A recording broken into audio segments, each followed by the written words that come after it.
నా ప్రియమైన క్రైస్తవ సహోదరులకు క్రీస్తు నామంలో శుభములు. ఈ వీడియో చూస్తున్నటువంటి మీ అందరికీ CKST అనే మా టీం తరఫున నిండు హృదయాభి వందనాలు తెలుపుతూ ఉన్నాను. నేను ఈ వీడియో ఎందుకు చేస్తున్నానంటే, నా జీవితంలో క్రీస్తు ఏం చేశాడు, నేను ఎలా రక్షించబడ్డాను, ఎలా క్రీస్తులోకి వచ్చాను అనే కొన్ని మాటలను మీతో పంచుకోవాలని నేను ఈ వీడియో చేస్తున్నానండి. నేను నా బాల్య దినం నందే క్రైస్తవ కుటుంబంలో పుట్టిన నేను ఏమాత్రమో ప్రార్థన భయము కానీ ఏది కానీ లేదు. ఎందుకంటే నేను పెరిగినటువంటి లొకాలిటీ, సమాజము, నా ఫ్రెండ్స్ అందరూ క్రైస్తవానికి వ్యతిరేకంగా ఉన్నటువంటి సభ్యుల చేత నేను చాలాసార్లు పెరిగాను. నేను పెరిగి పెద్దగైన తర్వాత ఆర్ఎస్ఎస్లో నేను పనిచేశాను. ఆర్ఎస్ఎస్లో చాలా క్యాంపులకు వెళ్ళాను, చాలా వాళ్ళ కార్యకలాపాలలో పొందినాను. అంతేకాదు, నా బాల్య దినంలో నాకు మూర్ఛ రోగం ఒకటి ఉండేది. నేను ఎక్కడ చూసినా పడిపోయేవాడిని. నాకు అంతగా జ్ఞానం తక్కువ, నోటి మాంద్యం ఎక్కువగా ఉండేది, స్పష్టంగా మాట్లాడేవాడిని కాదు. అయితే దేవుని దయ వల్ల నేను ప్రార్థన చేసినప్పుడు, ప్రభువా మరి ఆ నోటి మాంద్యాన్ని కొంచెం సరిచేయమన్నప్పుడు దేవుడు ఈ రీతిగా సరిచేయడం జరిగింది. నా బాల్య దినములో ఎక్కువగా నేను ACS మిల్ కాలనీ గుంతకల్లో మేము పెరిగామండి. ఇక్కడ చింతవనం అనేది ఒకటి ఉండేది. ఎక్కువగా చీకటి శక్తికి సంబంధించిన కార్యకలాపాలు ఆ చెట్ల మధ్య, దావుల మధ్య, త్రోవల మధ్య జరుగుతూ ఉండేవి. వాళ్ళు చేసినటువంటి పూజలు, వాళ్ళు చేసినటువంటి ఆ మంత్ర కార్యాలన్నింటినీ ముగించుకొని వాళ్ళు వెళ్ళిన తర్వాత వాళ్ళు విడిచి వెళ్ళిన నిమ్మకాయని జ్యూస్ చేసుకొని తాగేవాడిని. నాకు ఏ విషయంలో అప్పట్లో భయం ఉండేది కాదు. వాళ్ళు విడిచిన టెంకాయని, వాళ్ళు అక్కడ డబ్బులు పెడితే ఆ డబ్బులు తీసుకొని అంగడికి వెళ్ళి చాక్లెట్లు కొనుక్కొని నేను బాగా ఎంజాయ్ చేసేవాడిని. అలా నా జీవితము కొనసాగుతున్న సమయంలో నేను యేసన్న గారి యొక్క ప్రార్థనలు, వారి పాటల్ని ఎక్కువగా వినేవాడిని, ఎక్కువగా ప్రభావితం చెందాను ఆయన మెసేజ్ ద్వారా. అయితే ఆయన చెప్పేటువంటి ప్రతి మెసేజ్లో నేను వినేవాడిని, కానీ ఎక్కువగా క్రీస్తు వైపు నేను నడవలేదు. నామకే వాస్తేగానే నడుస్తూ వచ్చేవాడిని. అంతేకాకుండా నేను ఒకరోజు వెళ్తూ ఉన్నప్పుడు మూర్చిపోయి పడిపోయాను. మా పెదనాయన, మేము ముందు చెప్పాను కదా చింత వనం మాకుందని, ఆ వనంలో పెద్ద కెనాల్ ఒకటి పాడుతూ ఉండేది. అది దాదాపుగా ఒక మనిషి లోతుగా అప్పట్లో అది పాడుతూ ఉండేది. దాంట్లో నేను గట్టిగా వచ్చి పెదనాయనాన్ని పడిపోయాను. అయితే ఆ కెనాల్లో నేను కొట్టుకొని పోయవలసినటువంటి సమయంలో మా పెదనాయన తీసుకొని రావడము, నన్ను బ్రతికించడం జరిగింది. అంతేకాదు, ఈ ప్రాంతంలోనే ఎండాకాలంలో సెలవులు వచ్చినప్పుడు మేము మా స్నేహితులము ఈతకి వెళ్ళేవాళ్ళం. అయితే నాకు ఈత రాదు, కానీ వాళ్ళు ఆ బావిలో స్విమ్మింగ్ చేస్తూ ఉన్నప్పుడు నేను చూస్తూ ఆనందించేవాడిని. ఒకరోజు, అరే చేతులు ఆడించడమే కదా స్విమ్మింగ్ అంటే, దీంట్లో ఏముంది అని చెప్పేసి నేను బావిలో దూకాను. ఇంకా బయటికి రాదు. అయితే మా స్నేహితుడు నన్ను గమనించి అతడు దుంకి తీసుకొని వచ్చాడు. ఆ రీతిగా బావిలో కూడా నన్ను దేవుడు రక్షించాడు రెండోసారి. ఇంకొకసారి అదే రీతిగా నేను స్విమ్ చేస్తూ ఉన్నాను. చాలా ఎక్కువ నుండి బావిలోకి దింకాను. ఆ బావిలోకి అంచులు లేకపోయి ఆ పూడు నేను తీసుకురావాలనే ఉద్దేశంతో లోనికి వెళ్తూ ఉన్నాను. అంతలో ఒక ఆయన చాలా ఎత్తు నుండి నా మీద దుంకాడు. నా మీద దుంకగానే నేను మూర్చపోయి బావులోకి అలానే కిందికి జారిపోయాను. పూల్లో పండుకున్నాను నేను. ఆ బావి కింద నేను పండుకొని అలానే ఉండిపోయాను. కానీ బావి ఆ లోపల అంత చీకటిగానే ఉంది. నాకేమో తెలియదు, కానీ ఒక వెలుతురు కనపడింది అక్కడ. అప్పుడు కళ్ళు చూస్తే బావి కింద ఉండిపోయాను. అప్పుడు నేను మళ్ళా తిరిగి లేచి మళ్ళీ ఈదుకుంటూ పైకి రావడం జరిగింది. ఆ రకంగా క్రీస్తు మరొకసారి నన్ను కాపాడినట్టుగా నేను భావిస్తూ ఉన్నాను. ఇంకొకసారి నా యొక్క జీవితంలో నేను 10th అయిపోయిన తర్వాత ఇండియన్ రైల్వేలో ఉద్యోగాలు ఎక్కువ పడతాయని తెలిసి ఐటీఐ చేసిన తర్వాత ఇంటర్మీడియట్ చేద్దామనే ఆలోచనతో నేను ఉండేవాడిని. అయితే తిరిగి మా ఫ్రెండ్స్ అందరూ ఇంటర్మీడియట్ జాయిన్ కావడం వల్ల సరే నేను ఇంటర్మీడియట్ జాయిన్ అయ్యాను. నాకు ఒక సబ్జెక్ట్ మిగిలింది. ఈ గ్యాప్లో నేను ఐటీఐ చేస్తామనే ఉద్దేశంతో అనంతపురానికి ఐటీఐ అప్లికేషన్ వేయడానికి వెళ్తూ ఉన్నాను. నేను తిమ్మంచెరలో ఉన్నాను.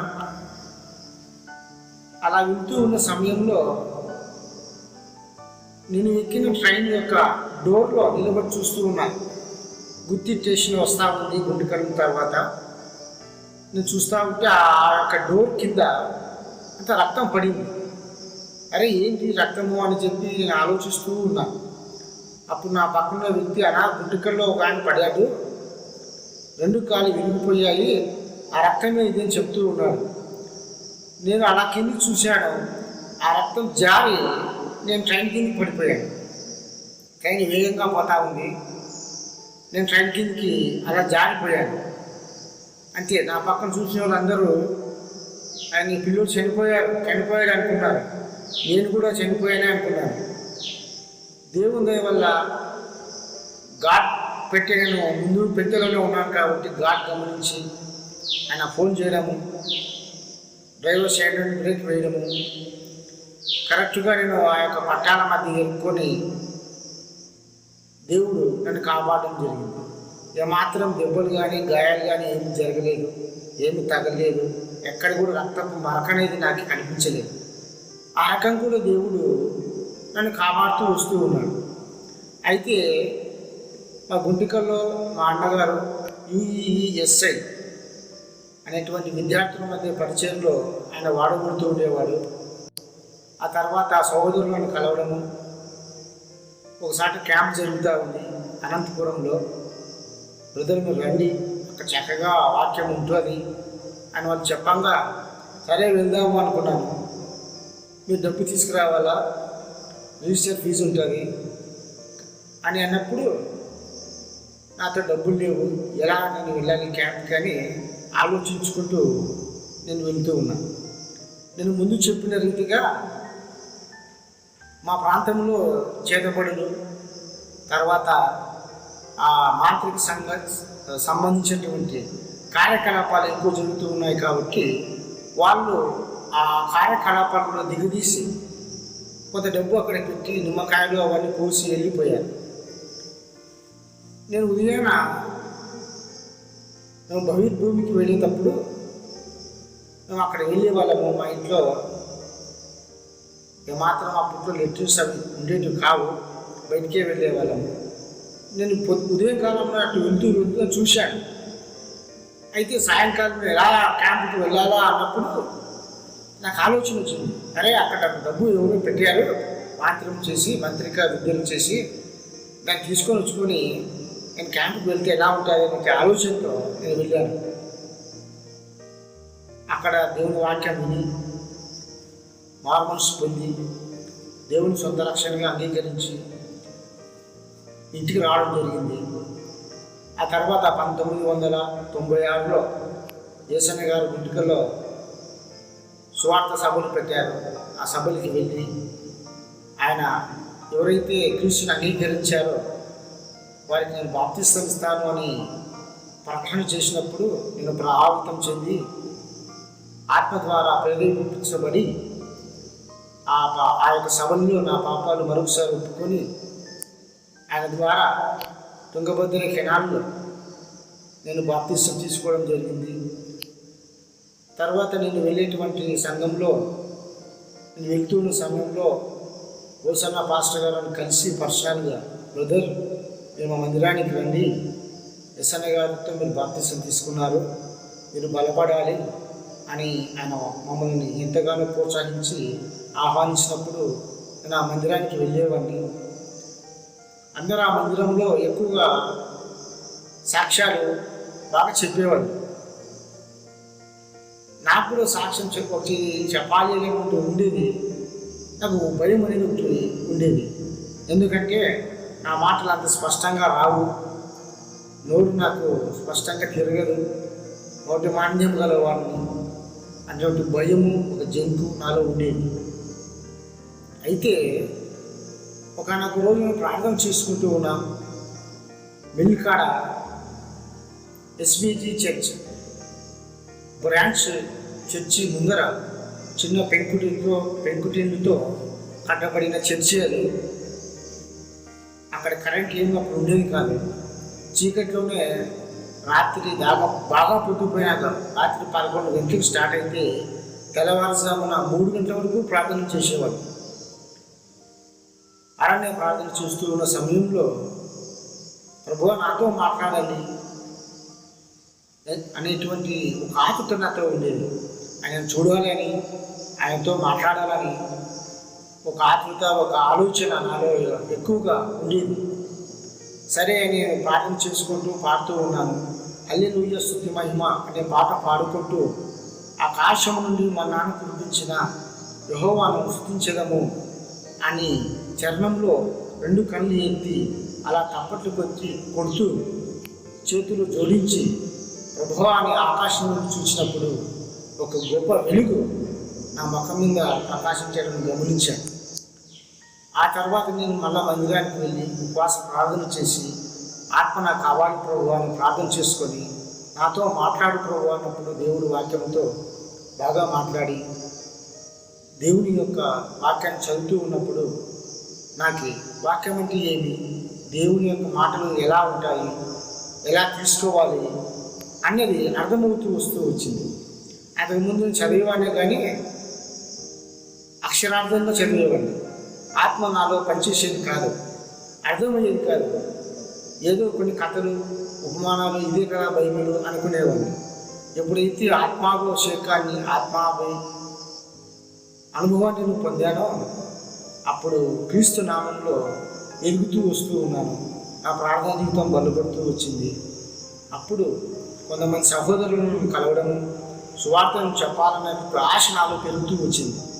మా యొక్క టీం ద్వారా మేమందరం ఒక టీంగా ఏర్పడి, ఒక సభ్యులుగా చేర్పడి పల్లెల్లో గ్రామాల్లో కరపత్రాలు పంచుతూ ప్రొజెక్టర్ ద్వారా అనేకమైనటువంటి చిత్రాలను, చారిత్రకమైనటువంటి బైబిల్ సంఘటనలను, చరిత్రలో ఉన్నటువంటి బైబిల్ యొక్క దృశ్యాలను, క్రీస్తు యొక్క మరణ పునరుద్ధాలను పిక్చరైజర్ పద్ధతి ద్వారా పల్లెల్లో వేస్తూ వాటిని చూపిస్తూ మనకి అర్థమయ్యే రీతిలో చెప్పాలనే ఆలోచనతో మా టీము మేము అనేకసార్లు పనిచేసాము. అనేక గ్రామాల్లో సువార్త చెప్పడము, అనేక గ్రామాలలో మేము సువార్తలో చెప్పడానికి దేవుడు, అది మా యొక్క గొప్పతనం కాదండి, అది దేవుడు ఇచ్చినటువంటి కృపే. అసలుకి మేము చెప్పాలంటే అది యోగ్యత మాకు లేదు, ఆయన మమ్మల్ని వాడుకుంటూ వచ్చారు. దీనిలో ఏమాత్రమో నా గొప్పతనం గురించి మేము చెప్పడం లేదు. కానీ క్రీస్తు ఒక వ్యక్తిని ఏ రకంగా అయితే స్పందించి, ఏ రకంగా అయితే ఆకర్షించి తను వాడుకుంటాడో ఆయన విషయాలను మీతో పంచుకోవాలని నేను ఈ వీడియో చేస్తున్నానండి. అయితే నా యవ్వన దశలో కొన్ని విషయాలు చెప్పాలి. నేను చదువుతున్న సమయంలో నేను కూడా ఎక్కువగా అల్లరి చేస్తారు, సినిమాల చుట్టూ తిరగడము, త్రాగుడు ఇవి లేవు, కానీ చిల్లర పనులు ఎక్కువ చేసేవాడిని. ఒకసారి నేను చిన్నతనంలో మా నాన్న జేబులోనే నేను 2 రూపాయలు దొంగతనం చేశాను. అప్పుడు మా నాన్న బాగా కోప్పడి దొంగతనం చేయడం తప్పని చెప్పేసి ఆయన నన్ను శిక్షించి నాకు తొడబాగాన వాత పెట్టాడు, కాల్చి కడ్డీని వాత పెట్టాడు. అరే, ఈ వాత మీకు గుర్తున్నంత వరకు దొంగతనం తప్పు అని నువ్వు తెలుసుకోవాలి అని చెప్పి నన్ను కాల్చడం జరిగింది. అప్పటి నుండి నేను దొంగతనం అనే దాని మీద భయపడేవాడిని, అరే అని చెప్పేసి. అయితే ఆ నైజం నాలో ఉండేది. అప్పుడప్పుడు నేను కాలేజీకి డుమ్మా కొట్టి దొంగగా సినిమాకి వెళ్ళడం, స్నేహితులతో చిట్టాపాటు చేయడం, చదువుని నిర్లక్ష్యపరచడం, ఆ రకంగా నేను ఎదగకుండా కూడా సాతానుడు నన్ను ఈడ్చుకుని పోయేవాడు. అటువంటి పరిస్థితిలో అమ్మాయిల వైపు ఆకర్షణీయంగా చూడడం, అలా పోయే సమయంలో క్రీస్తు నన్ను ఆకర్షించి తన వైపు లాక్కోవడం జరిగింది. అయితే నేను చెప్పేది ఏమిటంటే, మనుషులు అందరి పట్ల, నా పట్ల మాత్రమే కాదు, కానీ క్రీస్తు మనుషులు అందరి పట్ల తన రక్తాన్ని చిందించాడు. అందరినీ తన బిడ్డలుగా చేసుకోవాలని, నా వలె ఎందరో సహోదరులు క్రైస్తవ కుటుంబంలో పుట్టి కూడా క్రీస్తుని ఎరగక, క్రీస్తు ఎంతగా ఆకర్షించిన క్రీస్తు వైపు రాక, నాకేముందిలే అనేటువంటి ఆలోచనతో, కొంతమందిని చెప్పలేను అనేటువంటి సిగ్గుతో, కొంతమంది నా కాదులేది అనేటువంటి తలంపుతో క్రీస్తుని చాలా దూరం చేసుకుంటూ తమ జీవితాలను కొనసాగిస్తూ ఉన్నారు. అలాంటి వారికే ఈ యొక్క సాక్ష్యం అని అనుకుంటూ ఉన్నా. ఎందుకు కొనరాని చదువు ఒక మాత్రమే ఎక్కువ రానివాడిని, నోటి మాధ్యం కలవాడిని, మూర్ఛ రోగంతో ఎక్కడంటే అక్కడ పడిపోయేవాడిని, చిల్లర పనులతో వీధులలో తిరిగేవాడిని.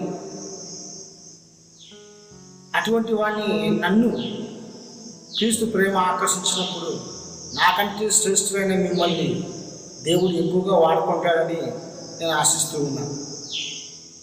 క్రీస్తు నామములో నాకు వివాహం జరగడము, ఆ వివాహం ద్వారా దేవుడు మమ్మల్ని జతపరిచి చక్కని ఒక అమ్మాయిని నాకు జతపరచడము, ఒక కుటుంబాన్ని దేవుడు కట్టడము, తద్వారా ఒక కుమార్తె, ఒక కుమారుడు నాకు దేవుడు ప్రసాదించారు. ఆయన ఉచితమైనటువంటి దయను బట్టి నేను వందనాలు చెల్లిస్తూ ఉన్నా. నా జీవితంలో అనేక గొప్ప కార్యాలు చేశారు.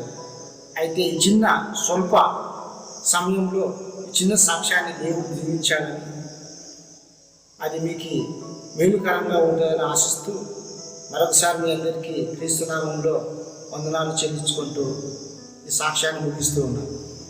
Praise the lord.